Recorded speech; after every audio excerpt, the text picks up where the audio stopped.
आप देख रहे हैं उज्जवल भारत समाचार, खबर वही जो है सही।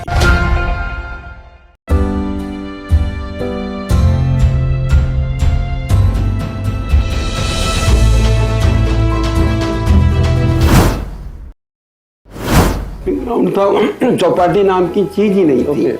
उस समय लोग खाड़ी के नाम से जानते थे। चौपाटी पे लगा हुआ हर पेड़ हम लोगों ने अपने हाथ से लगाया है। और जब निर्माण शुरू हुआ तो बहुत से भूमाफिया उस जगह को कब्जा करके बना के बेचने की फिराक में थे।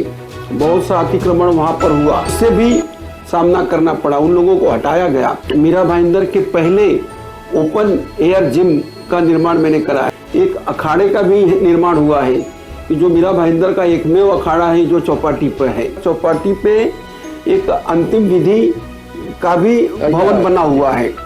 मरणोपरांत मृत्यु के पश्चात की जो विधि होती है वो अभी वहाँ होती है, और उसके लिए भी मीरा भाईंदर के लोग तो आते ही हैं।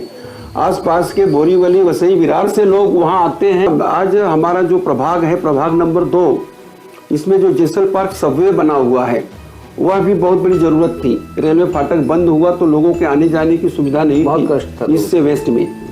हम लोगों को या मुझे खुद महानगर पालिका जाने में 1 घंटा लगता था, और वो सबवे हमारे ही प्रयास से बना हुआ है। नमस्कार, उज्जवल भारत समाचार के स्पेशल प्रोग्राम एडिटर्स टॉक में आप सभी दर्शकों का बहुत बहुत स्वागत है।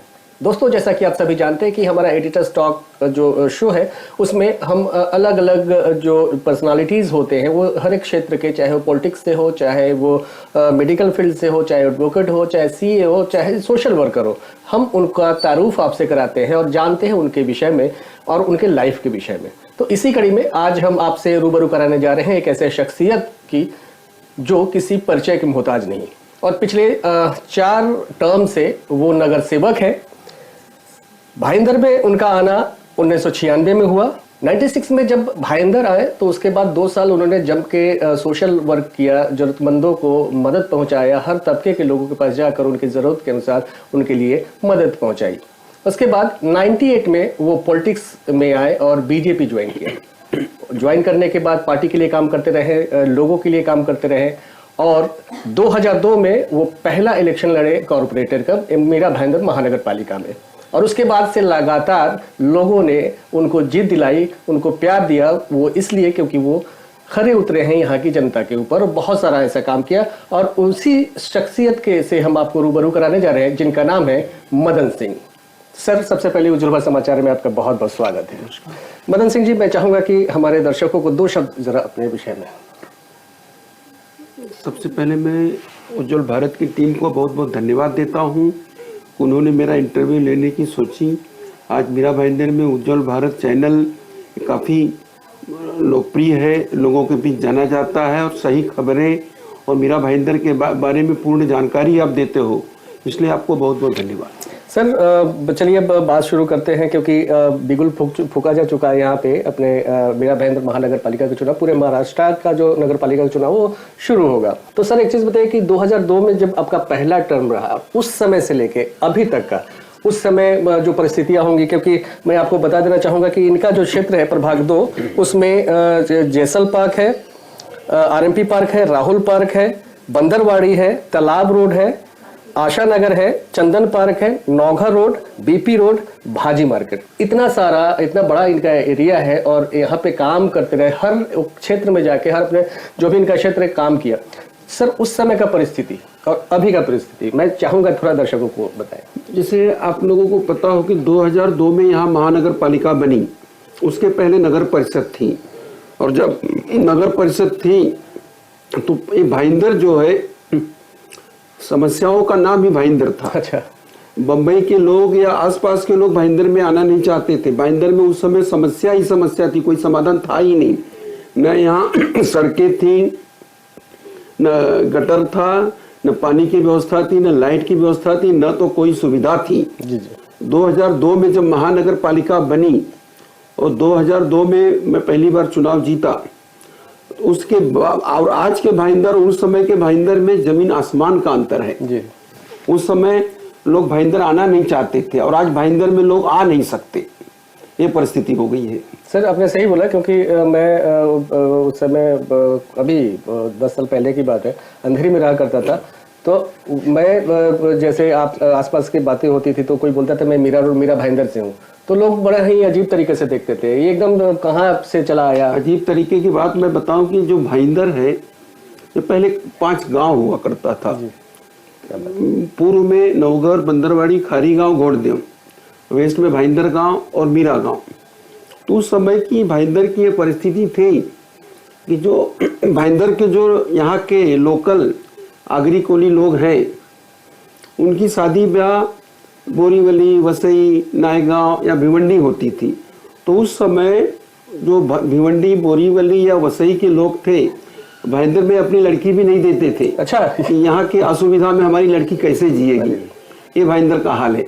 और आज भग के भाईंदर का ये हाल है कि अच्छा खासा व्यक्ति भी यहाँ फ्लैट नहीं खरीद सकता, क्योंकि इतनी महंगाई हो चुकी है और इंफ्रास्ट्रक्चर भी बहुत। 2002 के पहले और आज के भाईंदर में ये हालत है। जी सर, जब हम बात करें आपके क्षेत्र का ही खाड़ी, जैसलमेर खाड़ी, चौपाटी जिसे हम बोलते हैं, जहाँ पे डंपिंग ग्राउंड हुआ करता था, और जहाँ तक प्राप्त जानकारी के अनुसार आपकी कोशिश रही तो उस समय डंपिंग ग्राउंड और आज हर समाज का जो कल्चरल एक्टिविटीज हो चाहे पर्व त्योहार हो, ये एक तरीके से गढ़ माना जाता है। तो वो समय कैसे इस जगह पे जो जब पहुंचा है तो क्या करना पड़ा था? 2002 के पहले वहाँ पे डंपिंग ग्राउंड था, चौपाटी नाम की चीज ही नहीं थी। उस समय लोग खाड़ी के नाम से जानते थे कि ये भाईंदर की खाड़ी है, वहाँ पर कोई सुविधा थी ही नहीं। 2002 में जब हम चुनाव जीते तो 2002 से चौपाटी का हमारे यहाँ तो निर्माण हुआ है। चौपाटी पे लगा हुआ हर पेड़ हम लोगों ने अपने हाथ से लगाया है। और जब निर्माण शुरू हुआ तो बहुत से भूमाफिया उस जगह को कब्जा करके बना के बेचने की फिराक में थे। बहुत सा अतिक्रमण वहाँ पर हुआ, उससे भी सामना करना पड़ा, उन लोगों को हटाया गया। और जैसा आप देख रहे हैं कि आज भाईंदर चौपाटी जो है पूरे MMR रीजन में चौपाटी का अपना स्थान है। मीरा भाईंदर को लोग जैसलमेर चौपाटी के नाम से जानते हैं। आज वहाँ पर सबसे अच्छी छठ पूजा होती है, दुर्गा नवरात्रि और गणपति का विसर्जन होता है, दशा माँ का पूजन होता है। सब धार्मिक सांस्कृतिक कार्यक्रम, अगर जो बड़े बड़े कार्यक्रम कोई आयोजन करने की सोचता है तो उसके लिए उपयुक्त स्थान जैसलमेर चौपाटी होती है। आज जैसलमेर चौपाटी पर मीरा भाईंदर के पहले ओपन एयर जिम का निर्माण मैंने कराया है। मैं वहीं आना चाहता था। वहीं पर ओपन लेडीज, मीरा भाईंदर की पहली ओपन लेडीज जिम का भी निर्माण हुआ है। वहीं पर एक अखाड़े का भी निर्माण हुआ है कि जो मीरा भाईंदर का एकमेव अखाड़ा है जो चौपाटी पर है।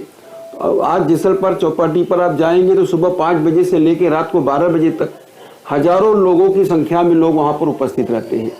सर एक चीज़, क्योंकि मैं भी ये क्वेश्चन करना चाहता था, एक तो अपने ओपन जिम, दोस्तों मैं आपको बता दूं कि इस पूरे मीरा भाईंदर क्षेत्र में जो महानगर पालिका का क्षेत्र है, वहाँ सबसे पहला अगर ओपन जिम का जो कॉन्सेप्ट अगर शुरू किया था तो वो हमारे मदन सिंह जी है, और आज पूरे क्षेत्र में ओपन जिम का काम कर रहे हैं। दूसरा, अखाड़े के विषय में सर लोगों तक शायद उतनी जानकारी नहीं है, उसके विषय में हमारे दर्शकों से क्या कहेंगे जो यंगस्टर्स हैं वो, क्योंकि अखाड़ा बहुत अच्छी चीज़ है आज के समय में। आज अखाड़ा और जो पहलवानी कुश्ती होती है अखाड़े की, वो भारत की संस्कृति है, भारत की पहचान है, उसको वहाँ जीवंत रखा गया है। तथा उस मिट्टी के अखाड़े में वहाँ के लोग, बहुत लोगों को, जैसे कोई अपंग लोग हैं उनकी उपचार भी वहाँ किया जाता है। उनकी अपंगता का उपचार होता है और कई लोग वहाँ से ठीक हुए हैं। वहाँ पर आज कम से कम 100 बच्चे स्वास्थ्य लाभ लेते हैं। और उस अखाड़े का इतिहास ऐसा है कि कई लोगों ने उस अखाड़े को तोड़ने की भी कोशिश किया लेकिन हमने वो अखाड़े को बचा के रखा है और आज भी अखाड़ा जीवंत है। चलिए, बहुत अच्छी बात कही आपने, और आपसे गुजारिश भी करेंगे क्योंकि बहुत सारे लोगों को पता भी नहीं है कि ऐसा अखाड़ा है। सर फ्री ऑफ कॉस्ट वहाँ पे? Free of cost, Jaisalmer Chowpatty की हर सुविधा फ्री ऑफ कॉस्ट। क्योंकि वॉलीबॉल के ग्राउंड है, क्रिकेट के ग्राउंड है, फिर उसके बाद जिम है, हर सुविधा फ्री ऑफ कॉस्ट है। उसके साथ ही जैसलमेर चौपाटी पे एक अंतिम विधि का भी भवन बना हुआ है। मरणोपरांत, मृत्यु के पश्चात की जो विधि होती है वो अभी वहाँ होती है। और उसके लिए भी मीरा भाईंदर के लोग तो आते ही हैं, आसपास के बोरीवली, वसई, विरार से लोग वहाँ आते हैं इस चीज का साक्षी में और उसका उपयोग करते हैं। ऐसी सुविधा शायद आसपास में कहीं भी नहीं है। मतलब एक ऐसा वो भी एक मीरा भाईंदर के लिए एक बहुत बड़ा उपक्रम है। मतलब एक तरीके से कह रहे हैं कि कह सकते हैं कि एकल विंडो सिस्टम जो होता है कि एक छत के नीचे और एक एरिया में, और हर सुविधा बिना किसी कॉस्ट के है, शुल्क के है। सर सड़क, पानी, गटर की बात जनरल बात हो गई। मैं आपसे एक चीज़ पूछ, क्योंकि आप 20 साल से नगर सेवक हैं, लेकिन फिर भी अभी जो आने वाला चुनाव है वो हो सकता है जनवरी में हो या फरवरी में, आप उसमें फिर से आप अपना आएंगे उसमें? आएंगे, जरूर आएंगे। वो तो सही है, यहाँ की जनता चाहती है। नहीं, हमारी जैसे आपने सड़क, पानी, गटर की बात किया, तो आज वो चीज मायने नहीं है, लेकिन 2002 में या उसके पहले यहाँ पर वो भी नहीं था। न सड़क थी, न पानी था, न गटर था, न बिजली था, न स्ट्रीट लाइटें थी। उन सब के अलावा आज हमारा जो प्रभाग है, प्रभाग नंबर 2, इसमें जो जेसल पार्क सबवे बना हुआ है, वह भी बहुत बड़ी जरूरत थी। रेलवे फाटक बंद हुआ तो लोगों के आने जाने की सुविधा नहीं थी ईस्ट से वेस्ट में। हम लोगों को या मुझे खुद महानगर पालिका जाने में 1 घंटा लगता था, और वो सबवे हमारे ही प्रयास से बना हुआ है। और वो सबवे बनने के बाद हम 5 मिनट में नगर पालिका पहुंच जाते हैं। एकदम जी सर। तो मतलब एक तरीके से कह सकते हैं कि, और हमारे 2002 से आज तक के 2022 में चुनाव होना था, नहीं हुआ। 4 टर्म तो मैंने पूरा किया ही, लेकिन 22 के बाद का जो ये 3 साल गया, वो भी हमारे अघोषित 5वें टर्म ही हुआ है 3 साल। अच्छा, उसमें भी जो ऑफिशियल नहीं है, लेकिन अनऑफिशियली वो भी 5वां टर्म भी मैंने किया है। क्या और इन सालों में यहाँ पर वरिष्ठ नागरिकों के लिए हमारे प्रभाग में 2 केंद्र बनाए गए हैं। अच्छा। वरिष्ठ नागरिक वहाँ बैठ सकते हैं, अपना समय पास कर सकते मतलब हैं। उस घोषित सेशन की बात करके जब नहीं रहते, नहीं, पहले से लेके। अच्छा, पहले से एक जेसल पार्क चौपाटी पर वरिष्ठ नागरिक केंद्र बनाया गया है, तथा राहुल पार्क में प्रमोद महाजन उद्यान के पास एक वरिष्ठ नागरिक केंद्र बनाया गया है। शमशान में भी लोगों के बैठने की व्यवस्था की गई है। आरएनपी पार्क में भी वरिष्ठों के लिए बैठने की व्यवस्था की गई है। मतलब मैंने अपने कार्यकाल में बच्चों से लेके बुजुर्गों तक और जीवन से लेकर के मरने के बाद की भी व्यवस्था, अंतिम विधि की व्यवस्था किया है। क्या बात है, ये तो सारी चीजें हुई सर। मैंने पिछले 10 साल 12 साल इस मीरा भाईंदर शहर में मेरा हुआ, लेकिन आप पर्यावरण के ऊपर भी पौधे लगाना, ये क्योंकि हर लगातार आप करते चले, क्योंकि जहाँ भी हम लोग देखते हैं पेड़, वहाँ आपको ही देखते हैं। मैं अपने जन्मदिन के उपलक्ष्य पर तथा जैसे बरसात शुरुआत होती है, जेसल पार्क अपने प्रभाग 2 में कहीं भी अगर एक भी जगह खाली है तो मैं वहाँ वृक्षारोपण करता हूँ। और आपको पता होगा या आप देखेंगे तो पता चलेगा कि मीरा भाईंदर का जो प्रभाग 2 है, इसमें अगर वृक्षों की गणना की जाए तो सबसे ज्यादा वृक्ष प्रभाग 2 में ही पाए जाएंगे। वो इसका कारण सर मैं बता दूं, क्योंकि आप सिर्फ पेड़ ही लगाते ही नहीं, बल्कि उसकी रख रखाव की भी व्यवस्था कंटिन्यू करते हैं, इसीलिए वो पेड़ जीवित रहता है और फल फूलता है। मेरे रोजमर्रा के ये नियम है कि जब मैं बाहर निकलता हूँ तो लोगों की सुविधा से के लिए जो जो चीजें हैं, सड़क की साफ सफाई, पेड़ों का रखाव, स्ट्रीट लाइट जल रही है कि नहीं, हर चीज का मेरा रोज का ध्यान रहता है उस पर। इसीलिए सब सुविधाएं यहाँ नियमित अच्छे ढंग से चल रही है। चलिए, चर्चा हुई जो इतने समय जो टर्म रहा सर, अब इस बार आशीर्वाद देंगे ही आपको लोग, यहाँ की जनता प्रभाग 2 के। सर कुछ ना कुछ तो ऐसी चीजें रह जाती हैं कि अरे मैंने ये चीज काम अभी बाकी है, तो अगले आने वाले 5 साल में कौन कौन से ऐसे काम हैं जिस पे आपका विशेष फोकस प्राथमिकता होगी? जैसे मनुष्य के जीवन में या किसी भी सरकारी प्रथा में कितना भी करो, कुछ न कुछ नया आते ही रहता है। तो इन सब सुविधाओं के बावजूद भी अभी भी मीरा भाईंदर में या हमारे वार्ड में पानी जितना चाहिए उतना नहीं हुआ है। आज भी पानी की आवश्यकता से कम ही पानी आ रहा है। तो हमारे आमदार नरेंद्र मेहता जी के प्रयासों से सूर्या डैम का जो प्रोजेक्ट चल रहा है और वो पूर्ण होने की स्थिति में है, शायद जनवरी फरवरी तक वो पानी आ जाएगा। जब वो प्रोजेक्ट पूरा होके पानी आएगा तब एक पानी की समस्या जो आज भी लोगों को अभी कुछ आवश्यकता है वो पूरी हो जाएगी। उसके साथ साथ यहाँ पर हमारे प्रभाग में एक शमशान है। जी। उस शमशान में जो धुआं फेंकने का सिस्टम रहता है, air exhaust chimney, Meera Bhayandar की पहली चिमनी का कंसेप्ट मैंने ही किया था और मैंने ही बनवाया था। और इन 3 सालों में प्रशासक के आयुक्त और प्रशासक की देखभाल में सब काम हो रहे हैं। तो वो लोग हमेशा रोते रहते हैं कि फंड की कमी है, फंड नहीं है, पता नहीं फंड कहाँ जाता है। तो कई सुविधाएं हैं जिनका वो रिपेयरिंग भी नहीं कर पा रहे हैं। जैसे वो शमशान, तो शमशान में हमारे आमदार नरेंद्र मेहता जी ने 2.5 करोड़ का फंड दिया है उसके नवीनीकरण के लिए और अद्ययावत बनाने के लिए। उसके साथ साथ और भी कई सुविधाएं हैं जिनकी आवश्यकता है लेकिन नहीं हो पा रहा है या और अच्छे से करना है। जैसे वार्ड में सीसीटीवी भी मेरे प्रयासों से 15 साल पहले से लगी हुई है। अधिकतर काम कर रही है लेकिन काफी बंद भी है। बंद सरकार प्रशासक की अनदेखीपना के कारण होता है, प्रशासक के लापरवाही के कारण हो रहा है। सारा चीज तो क्योंकि मेंटेनेंस या फंड ही नहीं दे रहे हैं।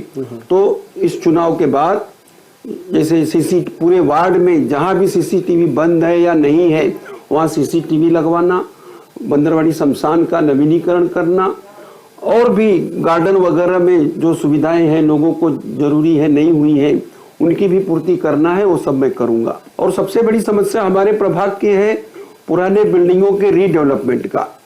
जो हमने देखा होगा हमारे प्रभाग में कई पुरानी बिल्डिंगें 15 वर्षों से गिर चुकी हैं। उनमें रहने वाले लोग पता नहीं कहाँ हैं, उसका रीडेवलपमेंट नहीं हो पा रहा है। उसमें सरकार की इच्छा शक्ति न होना ये भी है शामिल।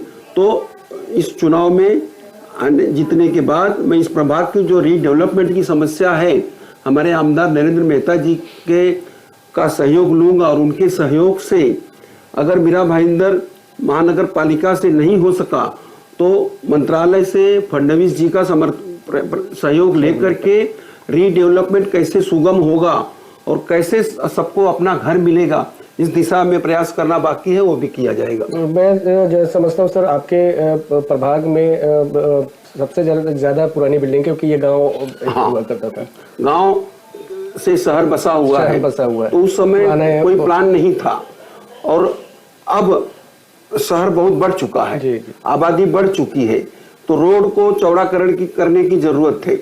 तो फेरी वालों की भी एक समस्या है, उसका भी निराकरण, उसके लिए एक मार्केट बनी हुई है लेकिन और भी मार्केट की जरूरत है।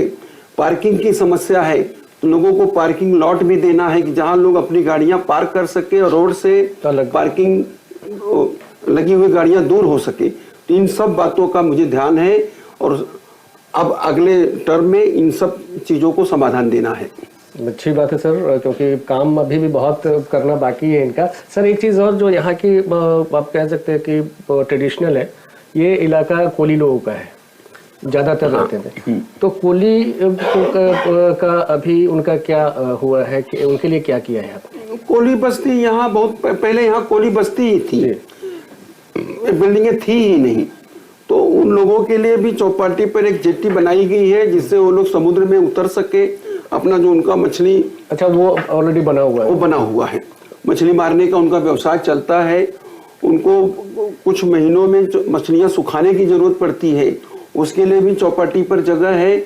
एक मछली मार्केट का भी निर्माण किया गया था लेकिन वो उसमें उन लोगों को असुविधा हो रही थी, तो फिर से एक नया मछली मार्केट भी बनाना है। अच्छा, इन सब चीजों का काम किया जाएगा। सर बहुत सारी चीजों पे आपने चर्चा किया, तो मैं चाहूंगा कि आपके इस प्रभाग 2 और मीरा भाईंदर की जनता के लिए, क्योंकि एक्सपीरियंस आपके पास है नगर सेवक के रूप में, संदेश में चाहूंगा कि हमारे दर्शकों को दीजिए।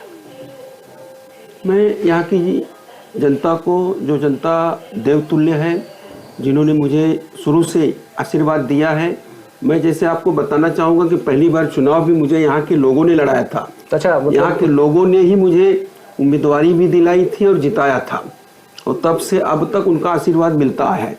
तो मैं उन लोगों का बहुत बहुत आभारी हूँ, धन्यवाद देता हूँ। कितने सालों से उनका आशीर्वाद मिलता आया है और अपेक्षा करता हूँ कि इस बार भी उनका आशीर्वाद मिलेगा, उसमें कोई शंका नहीं है मुझे। लेकिन फिर भी उन लोगों से एक निवेदन करना चाहता हूँ कि जैसा अभी आपने बिहार के चुनाव में देखा और भी अन्य प्रांतों के चुनाव में विरोधी या जो नहीं जीतने वाला है, आज कितने कितने लोगों को नैरेटिव फैलाते हैं, भ्रांतियां फैलाते हैं, गुमराह करते हैं, अपनी झूठी बातों को भी सच करने की कोशिश करते हैं, लेकिन आज की जनता कोई भी उनके भ्रम में नहीं आई और उन्होंने सोच समझ करके विकास के लिए वोट दिया है। तो पहले मैं बिहार की जनता को भी बधाई देता हूं। उसी तरह यहाँ के लोगों से भी निवेदन करता हूं कि किसी प्रकार किसी के भ्रम में भुलावे में न आकर के अपने विवेक बुद्धि का उपयोग करके विकास के लिए वोट दे। जैसे मीरा भाईंदर का विकास हो और मीरा भाईंदर को स्मार्ट सिटी बनाने में हम लोगों का जो योगदान है उसमें सहयोग प्रदान करें। और जनता को फिर से धन्यवाद देता हूं और आपको भी धन्यवाद देता हूं। सभी को बहुत बहुत नमस्कार। तो दोस्तों, सुना आपने मदन सिंह जी को, 4 बार नगर सेवक, और काम जितना गिनाया इन्होंने, अभी बहुत सारा काम तो छूटा होगा जैसा मैं सोच रहा हूँ, और वक्त की कमी की वजह से शायद वो हम अगली बार फिर हम बात करेंगे। और हमारी सर शुभकामनाएं हैं कि आप जल्द, जब आप चुन के आए और जितने जो काम है आपने उसको जो पूरा करना है उसे पूरा करें। सर, आज हमारे लिए टाइम देने के लिए सर बहुत बहुत धन्यवाद। आपको भी बहुत बहुत धन्यवाद।